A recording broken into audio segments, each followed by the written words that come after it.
of the Kaiser Dome, which was the home of the Wishful Knight, the Kaiser Knight. And as a special treat, we can hear a little bit of what the Wishful Knight had to say to guests in 1955.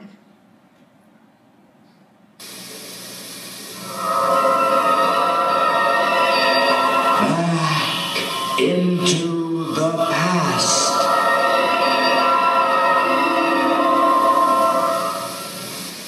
I am the Wishful Knight. I wish there had been aluminum in my day. I'd have traded King Arthur's magic sword for some aluminum armor. I'd have been cooler in the heat of battle. My horse and I would have had a lighter load to carry. Free from rust, easy to clean. Aluminum would have made me a true knight in shining armor. Ready for the present.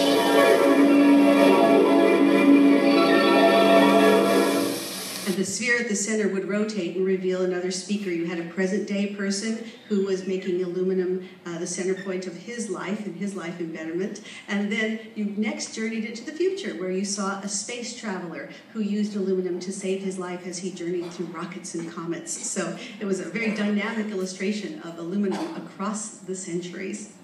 Now, one other sponsor had two major shows running at the same time here at Disneyland, and that was Atlantic Richfield.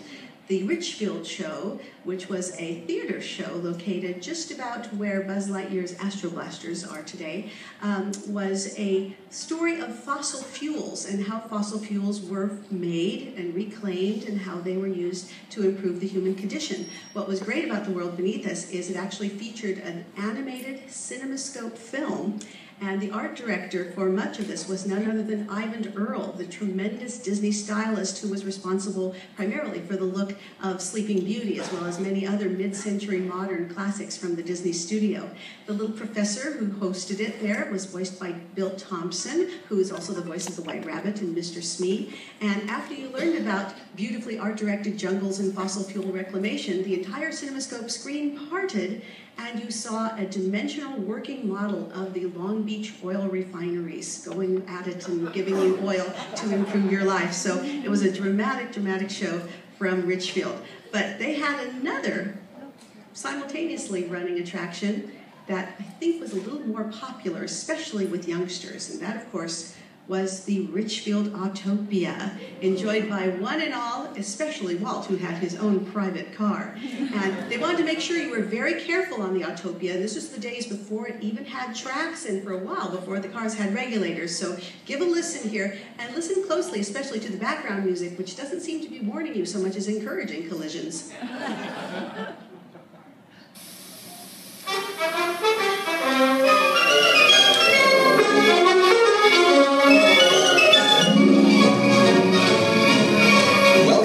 Disneyland Richfield Autopia.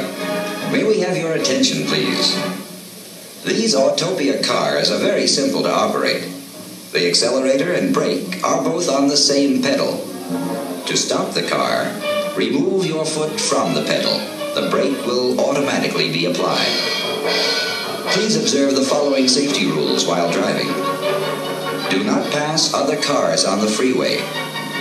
Do not bump the car ahead of you. Adults must not hold small children in their laps. If your car stalls, please stay in your car. Remember, if your car stalls, please stay in your car until one of our friendly operators arrives to assist you. On Autopia, as on all modern freeways, safety assures a happy trip. We hope your trip will be very enjoyable.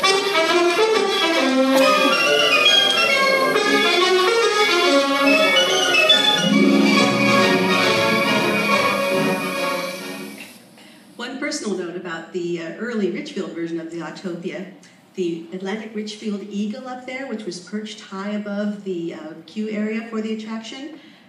I don't know why, that was one of the most frightening things in my childhood. I knew it was going to fly down and get me every time I was near there. So a great deal of my early childhood fears are locked into that. You'll notice I've not looked at the screen once. Now, moving away from scary eagles, we're going to take to the air in a different way. We're going to go to the TWA Moonliner, one of the most iconic structures in Tomorrowland, fortunately brought back in a slightly scaled down form during the 1998 redo of Tomorrowland here at Disneyland. But one of those really tremendous pie-in-the-sky sort of adventures, because again, this was 1955, no one had been to the moon. Many people remember fondly that in 1969, when we finally did have a real moon landing, there was a large screen television set up in Tomorrowland, and so many people in the shadow of Walt Disney's Tomorrow got to be here and look at the moon landing. So that was a really wonderful Disneyland moment. But the original Moonliner, wonderful Imagineers like Sam McKim and John Hench, they really put their minds to it and came up with a very believable mass audience moon excursion. And they had a great deal of thought put into this, even to the environment. TWA, the sponsor, of course, was an airline, and so they said, well, let's make the spaceport sound like a very busy airport, because space travel in the future, of course, will be just as matter of fact and every day as regular jetliner service. So let's listen a little bit to the spaceport sounds from 1955.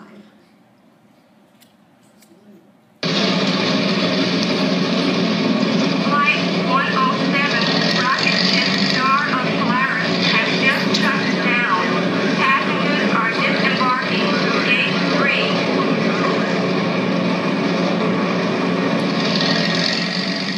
Suburban air taxi service is available at the west end of the main building. Attention fire control crew. Attention fire control crew. Report to Space Dock 1. Passengers Johnson and Hinch, please go to the TWA ticket counter. Sometimes artists have to look for creative ways to sign their work. Now, the Moonliner, of course, was one of the most iconic elements here at the park, and they sold lots and lots of merchandise, including this beautiful Strombecker build-it-yourself Moonliner model kit. But that wasn't the only model flight craft that had a home in Tomorrowland for a while. We also had a flight circle where model airplane enthusiasts used to come, and clubs of rocket launchers and all kinds of people to really have a place to show off their abilities to take to the skies in miniature, and that was kind of fun. But rockets were pretty much the pervasive culture in Tomorrowland, and there's one other rocket I thought I'd like to show you. Not only did they have rockets in fact here, but also in fantasy. There was a tremendous piece developed by the great Disney writer Dick Huemer called A Christmas Adventure in Disneyland, which ran in Family Circle magazine in 1958, and the response was so great that they made a record of it in 1959, and what it was a tour of Disneyland at Christmas time in the dreams of these two children, and every land had its own special themed Christmas tree, including this fantastic multi-stage futuristic rocket ship Christmas tree. So Tomorrowland was all about rockets, no matter what time of year it was.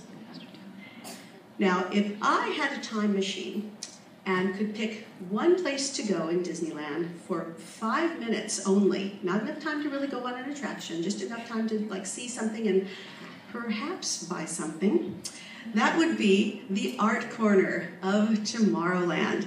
The Art Corner was located just about where, just in the exit area of where Buzz Lightyear Astro Blasters is today, and it showcased later an Art of Animation exhibit showing how the Disney motion pictures were made, but most importantly, it was a showcase for people actually sketching live, including big Musketeer Roy Williams from the Mickey Mouse Club, who would draw little quick sketches of Disney characters for you, but it also had a wonderful array of merchandise, including original Disney animation cells. And these are the actual paintings photographed against the backgrounds, one frame at a time, to make Disney animated films, a technique that was used all the way from Steamboat Willie up until The Little Mermaid. And so that's a lot of cells. 1/24 of a second is the general frame rate of a cell, but still a lot of them did not get out to the public. But those that did get sold here at the Tomorrowland Art Corner, we're talking Lady and the Tramp, Alice in Wonderland, Sleeping Beauty, 101 Dalmatians, lots of television productions. They were anywhere from $1.50 to $4.50, and post-paid, you know, you could get a nice envelope for them to send home. So I think I need a time machine, a shopping cart, and a Bank AmeriCard, because Visa wasn't there yet, so the Bank AmeriCard would be what I would need. But if you didn't buy cells, you could also buy a Junior Animator Kit, which was pretty great. And if you had the Junior Animator Kit and you made a little film, you got it photographed, there was a little envelope, and if you mailed your film back to Disneyland, they would process it for you. Isn't that nice? And send it back to assist you with your animation career. So I thought that was pretty fun. Now, in Tomorrowland, across from the Art Corner, was the 20,000 Leagues Under the Sea exhibit. Yes, I heard one clap over there, but 20,000 Leagues Under the Sea is a very, yes, okay everybody, yay!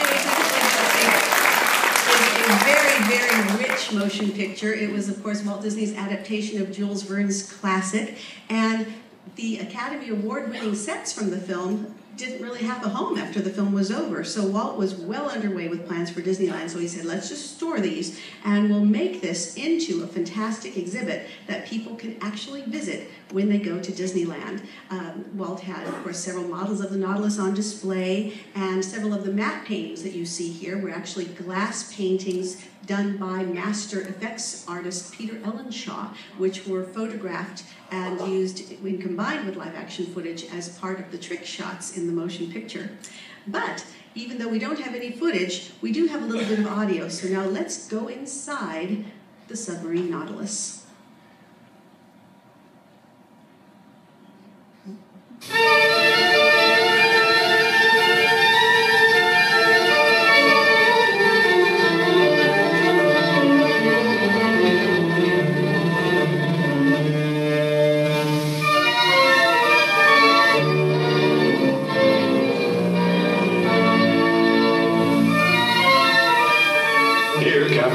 Entertained his guests at the organ. Through the starboard viewing port, you see the giant squid, which was actually used in the movie. The squid attacked the Nautilus with its 70-foot tentacles and almost killed Captain Nemo. Around the salon is part of Captain Nemo's extensive library and specimens of deep sea life. In the next quarter, you will see part of the mechanism of the submarine and a view of the Nautilus in its last resting place at the bottom of the sea.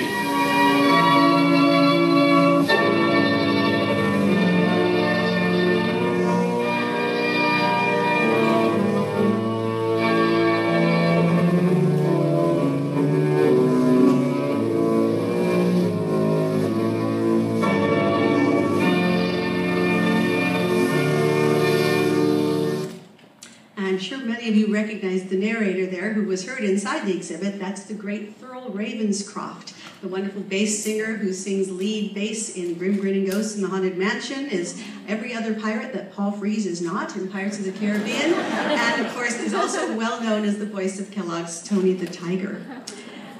The 20,000 Leagues Under the Sea exhibit did last for quite some time into the last days of original Tomorrowland prior to the 1967 refurbishment, but it wasn't always in the forefront. In fact, after a while, it kind of got put into the background. There's the front entrance of the exhibit, but Disneyland After Dark, that poster there, was shot here at Disneyland in 1962, and by that time, a stage had been built pretty much in front of the entrance, so you had to kind of go around the stage to get into and find the 20,000 Leagues Under the Sea walkthrough. But I thought, in honor of what they then called the 20,000 Leagues stage, we would see a little bit of entertainment that was actually filmed for Disneyland After Dark on the Tomorrowland 20,000 Leagues stage, and it stars one of the most famous stars of Disney in the 1950s and 60s, whom I'm sure you will all recognize. So here, from 1962, from Disneyland After Dark.